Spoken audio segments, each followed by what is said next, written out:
Hello guys, દોસ્તો કેમ છો? તમે બધા મસ્ત છો ને મજામાં છો? તો દોસ્તો ફરી એકવાર આપણા નવા બ્લોગમાં હાર્દિક સ્વાગત છે. તો દોસ્તો અત્યારના વાગી રહ્યા છે 8 અને મોસમ તો તમે જોઈ શકો છો કંઈક આવું છે.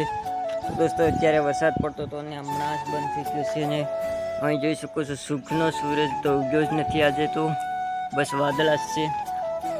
તો દોસ્તો અહીંયા મકાઈ કેવી મસ્ત થઈ ગઈ છે, ખૂબ મસ્ત થઈ ગઈ છે. તો દોસ્તો મને બોલતા બોલતા જ વરસાદ પાછો ચાલુ થઈ ગયો છે. તમે જોઈ શકો છો થોડા છાંટા ચાલુ થઈ ગયા છે. કેમેરામાં નહીં આવતું હોય પણ થોડો ચાલુ થઈ ગયા છે અને એકદમ ફૂલ આવવાનું એવું લાગે છે. વાતાવરણ જ એવું છે. તો બ્લોકમાં બનાવી રહેજો, ખૂબ મજા આવે છે. તો આગળનું વાતાવરણ જોઈ શકો છો.